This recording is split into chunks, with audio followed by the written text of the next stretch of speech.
Sarıgulov Dastan İslamovich, Kırgız Respublikasının eks-mamleketlik katçısı, mamleketlik kızmattın birinci derecedagi mamleketlik kengeşçisi, Kırgız Respublikasının Jogorku Kengeşinin eks-deputatı, Kırgız Respublikasında emgek singirgen kuruluşçusu, professor, 12 kiteptin jana 17 el aralık ilimi emgeklerden avtoru.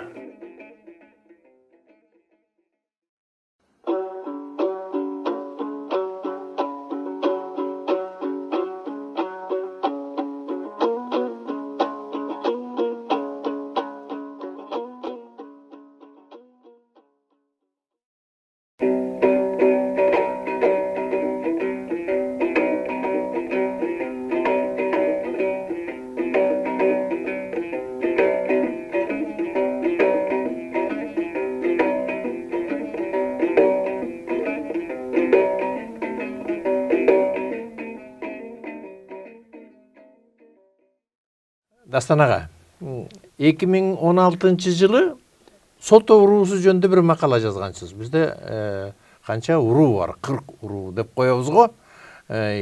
Бул не себептен өзгөчөлөнүп ошол макала жазылды? 3 себеп болду буга. Биринчиден, кадырлуу Солто эли көп учурда өз санжырасын кыргыз элине Ополтоодо эмгек кылган Тагай бийден баштайт. Тагай бийден Богорстон бий, анан Эштек Баатыр, анан Солто бий, анан Солтонун 3 уулу Күнтү, Култу, Чаадет. Менин тилегеним мындан кийин, ушу маалыматтан кийин Даңазалуу Солто эли өз санжырасын баштаганда 8 кылым тереңдиктен баштаса деген тилегим. Буга негиз барбы же жокпу? Негиз бар. Мен мынау китепти жазган адамдын өзүнүн кол жазмасы менен алдым. Якутияда эл аралык 36 мамлекеттин илимпоз тарыхчылары бир жумалык илим жыйын өткөргөн. Ошого баратып, Новосибирск шаарына токтоп, Худяков Юрий аксакалга жолугуп, bir gün mayektешип, анан мен агиши өз эмгектеримди, агиши мага ушу китебин берди. Бул китеп Новосибирск университетинде чыккан, болгон нускасы 150 нуска. Демек бул китеп китепканаларда да табылбайт. Бул китеп эмне деп аталат? Көчмөн Борбордук Азиянын көчмөндөрүнүн дипломатиянын тарыхы деп аталат. Борбордук Азия көчмөндөрдүн жүргүзгөн дипломатиясынын тарыхы деп аталат. Баарын мен айтып отурбай эле, бу жерде өтө маанилүү, мен айткан маселеге түздөн түз тиешелүү мындай сүрөт бар. Бул сүрөттө 681-жылы 7-кылымда көчмөн уруулар Кытайдын Тан империясынын баскынчылык саясатына туруштук берүү максатында бириккен экен. Биригүүнүн белгиси катары ушу ташка бириккен көчмөн уруулардын баары эн тамгасын чеккен экен. Биз бириктик, мына ага далил биздин эн тамгабыз деп. Бу жерде бүт далилдүү маалымат. Мына жерде кыргыз урууларынын бир нече урууларынын эн тамгасы чегилген. Үстүндө биринчилерден болуп Солто элинин ай тамгасы чегилип турат. Мен кармап турайын, сиз көрсөтүңүз. Солто элинин ай тамгасы чегилип турат. Аны мына крупный планы мына Солто элинин ай тамгасы. Баракалла. Демек 7-кылымда, биздин доордун 7-кылымында, бу жерде жазуусун мен убакыт жок, бир сүрөттөн эле 7-кылымда тарыхта биздин кадырлуу, даңазалуу, даңктуу Солто элинин эн тамгасы чегилгени талашсыз далили катары кабыл алсак болот. Демек, бул кайсы мезгил? 7-кылым. Ачык айтканда Солто эли жөнүндө эн тамгасы эмес, бирок жазуу булактарда мына китепте мен таптым. 5-ci kılımda Kıtay'dın imperatoru Kırgızstan Hacıosuna kat yazıp aytıp atat. Sizlerden elçiler gelip ketти. Мындай кылдык, тигиндей тостук. Багы өзүнүн сый урмат көрсөтүп, Солто элинин өкүлү болгон экен. Берде сол эту дептир. Сол эту өкүлү да кошо келипти деп кат жүзүндө. Демек 5-ci кылымда жазуу булактарда Солто элине айтылат. Эң тамгасы 7-ci кылымда турат. Бул эмне деген мезгил? Ачык айтканда, ал убакта Киевский Русь жок. Ал убакта Чыңгызхандын империясы жок. Ал убакта Осман империя жок. Кандай тарыхтын тереңдигинде биздин боордош бир тууган даңазалуу даңктуу Солто элинин эң тамгасы дагы өзүнүн аты дагы жазма булактарда даана калп далил катары болуп турат. Демек Санжыраны тереңирээк нары жылдырып, мынау маалыматтарга таянып, ошо байыркы болгондой кылып Санжырада айтып жүрсүн деген максат менен, тилек менен мен бул макаланы жаздым. Ошону менен катар Сары Өзөн чүйдө Солто уруусунда Солто элин жерин жердеп эмне деген бизде улуттар бар. Бул чындык. Мына мисалы падышалык Россиянын убагында эле Россиядан немис улутунда, анан орус улутундагы дыйкандар көп переселение эстеп коет. Алар келип ушул жерде байырлап мекендей баштады да. Мейли ал убакыт ошондой болсун, бирок баарын Солто эли батырып, ынтымакта жашады. Кийин жанагындай окуя болуп кетти, аны сөз кылбай эле коелу. Союз убагында көп улуттар бияка көчүрүлгөн. Корей, немис көчүрүлгөндө дагы миң үй бүлө келген бияка. Согуш жылдары өзүңүз билесиз, Кавказдан канча элдер, Чечен улутундагы Карачай, Балкарлар келди туруп, ушулардын баарын Сары Өзөн чүй батырып келди да. Коминтерн убагында дагы. Анда дагы Чехословакиядан келип ушул жерде мекендешти. Эми тереңдикти козгобой эле Союз тарагандан кийин 30 жыл болду да. Бүт областтардан канча бир туугандарыбыз ушул жерге келип, ушул жерден бакыт, ырыс таалайлуу болуп, ушул жерден өмүр сүрүп, ушул жерден бактылуу болуп атат, туурабы? Солто эли кенен пейли далилдеп, баары менен ынтымакта, ырашкерликте, биримдикте жашап келатканы чындык да, туурабы? Илгери эле жакшы билесиз, бабаларыбыз айткан экен, Солто элдин тобу деген экен. Бул жан дүйнөсүнүн тогуна байланыштуу болот. Пейли да. Пейлине. Пейли да. Чырт чыгарса чыгара берет эле да, эгерде чырт атактуу бир эл болсо. Кенен пейли, айкөлдүгү менен. Мына мындай маселе. Сары Өзөн чүй аянты менен 7 областтын катарында 5-чи орунда турат. Алдыда Нарын, анан Ысык көл, анан Жалал Абад, анан Ош, анан Сары Өзөн чүй. Бирок батырган 2 миллион элди батырып атпайбы? Борборду, Бишкекти кошсок 2 миллион элди батырып атат. Ошон үчүн кенен пейли талашсыз болуп атат да. Эмне үчүн биз буга баа бербейбиз? Эмне үчүн биз буга сый урмат менен мындай сөздү мамиле кылып элге жүргүзбөйбүз, жеткизбейбиз? Мына ошон үчүн муну да бул экинчи себеп болду. Эмне үчүн ушу макала жазылган. Экинчиси, үчүнчүсү. Үчүнчү себеп бул бираз кененирээк убакытты талап кылат. Ага мен азыр ушу Санжыранын так тереңинен баштайын. Сиз жакшы билесиз, Солто би дегиле.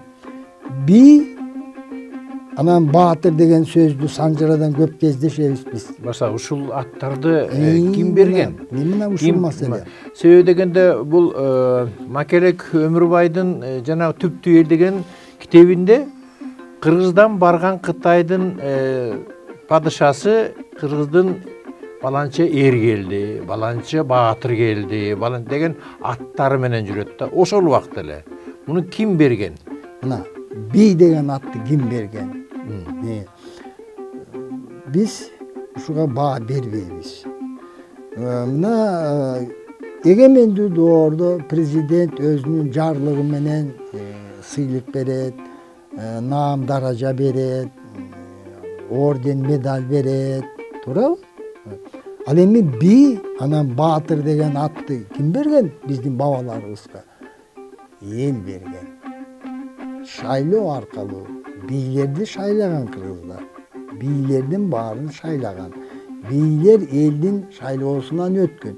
Кимди кыргыз шайлаган би катары? Биринчиден адилет, калыс, чынчыл, акыйкат адам.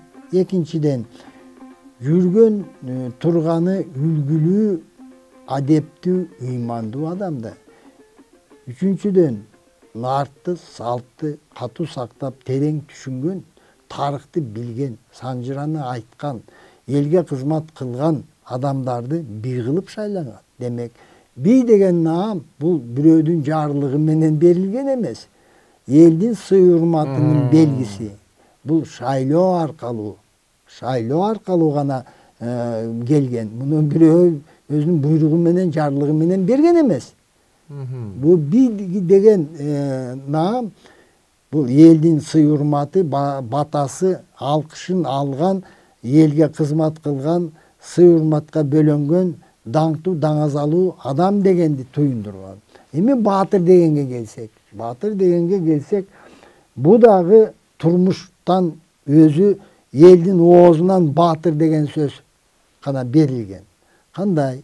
Негизи мекенин элин коргоодо эрдик көрсөткөн. Жекеме жеке чыккан адамдар, же болбосо душман басып келгенде айоосуз кармашып, күрөшүп жеңген адамдарга баатыр деген наам берген. Муну дагы жарлык менен же бирөөдүн буйругу менен берилген эмес. Баатыр деген наам. Бул турмушта 19 жашта баатырлар болгон, 22 жашта баатырлар болгон. Эр Солтоной 80ден ашып өзү жекеме жекеге чыккан учурлар болгон. Баатыр бул ажал менен арбашып, эл үчүн, мекени үчүн жанын аябаган адам ошону баатыр деген. Мына өтө бийик баада баатыр менен би. Эми эгерде тарыхта карасак, Тагай би, туурабы? Богорстон би, Эштек баатыр, Солто би, көрдүңүзбү? Кандай даража, сый урмат менен атадан балага, баладан небереге элге кызмат кылуу, эл үчүн жанын аябай, элдин сый урматына жетүү өтө баалуу, өтө тарыхта таамай так айтылгандын белгиси катары. Эми биз үчүнчү себепке келелик. Солто эли улуу сапаттарга ээ болгон үчүн кыргыз дөөлөтүнө баа жеткиз, салым кошкон жөнүндө айтып берейин. Эми баатырлардын өмүр баянын, эрдигин айтып отурсак, өзүнчө көп саат убакыт келет. Мисалы, Карамерген баатыр, Базаркул баатыр, Солто элинен чыккан, Корчу, Жайыл баатырын билебиз. Улардын эрдиги, булардын элге кылган кызматы эбегейсиз, зор албетте. Бирок мен бу макалада басым кылдым Түлөберди баатыр жөнүндө. Эмне үчүн дебейсизби? Себеби мынага бир аз токтолоюн кененирээк. Мына эгемен доорунда 30 жыл болду, канча жерибизден айрылдык. Ар кандай шартка байланыштуу. Каркыраны айтсак болот, Үзөн кушту айтсак болот, бөлөк жерлерди айтсак болот. Түштүктөн. Эмне үчүн мен Түлөберди баатырдын ушу өмүр баянын, кыргыз элине, кыргыз улутуна кылган кызматын биз эмне үчүн бүгүнкү күнгө чейин баалабайбыз деген мааниде ошол макалада а кишинин эрдигин, баатырлыгын, а кишинин кыргызга кылган кызматын кененирээк чагылдырып кеттим. Эми ошол жөнүндө айтып берейин. Сиз жакшы билесиз, Чаа баатыр би Солто бийдин 3 баласынын кенжеси болгон. Чаа баатырдан Талкан би, андан Кошой баатыр, андан Жамансарт, андан Түлөберди баатыр. Түлөберди баатыр 1758-жылы жарык дүйнөгө келген. Түлөбердиден Эшкожо, андан Жаңгыраш, Түлөберди баатырдан Канай, Канайдан Байтик, Байтиктин бир тууганы Бошкой, андан эки бир тууган бар, Өзбек, Акылбек. Акылбектен Алымбек, Алымбектен Тургунбек. Мына муногу санжыра китеби, ошол Алымбектин Тургунбегинин санжырасы. Басмадан бул жакында эле чыкты, 15 жыл бурда ага чейин бул фондуда сакталган, бирок чыккан эмес. Эмне үчүн чыккан эмес? Анткени бул чылгый тарых болгон. Чылгый чыныгы тарых болгон, ошон үчүн Союз убагында бул санжыраны уруксат жок эле. Ал эми бул кишинин атасы Акылбек бабабыз, ал киши балык ооз менен тең туш, балык ооз менен курбу жолдош болгон. Манасчы балык ооз. Манасчы балык ооз. Ошону менен элге көп кызмат кылган, санжыра тарыхты терең айтып, терең билген. Мына ошол Акылбек бабабыздан Алымбек, Алымбек дагы элге кызмат кылып, элге берде башкарууда көп элдердин милдетин жүгүн көтөргөн. Ал эми Тургунбек болсо бабабыз ушуну албетте ата бабалары билген тереңдикте жазбай, бирок бизге жетиштүү маалымат калтырган экен. Түлөберди баатырдын урпактары болуп кетет да. Мен айтпадымбы? Эчтек. Түлөбердиден Канай, Канайдан Бошкой, Өзбек, Акылбек, Алымбек, Тургунбек деп атпайм. Түлөберди баатыр Жамансарт бийдин баласы. А киши 15 жашында Абылай ханда Ак үйлүгө берген экен аны. Ак үйлүдө билесиз да, кепилдик. Эгерде бияк өз убадасын аткарбаса, Ак үйлүгө алган адамдын башы алынган. Абылай ханга кеткен. Абылай хан 15 жашында кеткен.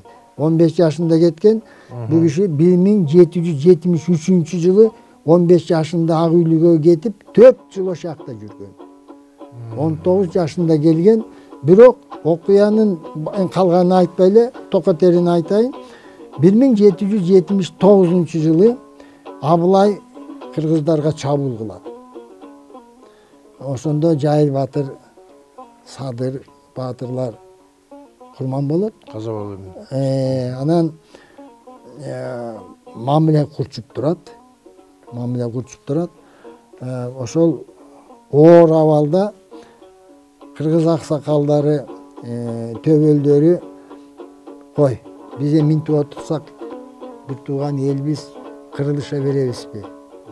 Мунасага келелик, тил табышалык, элчи жиберелик дейт.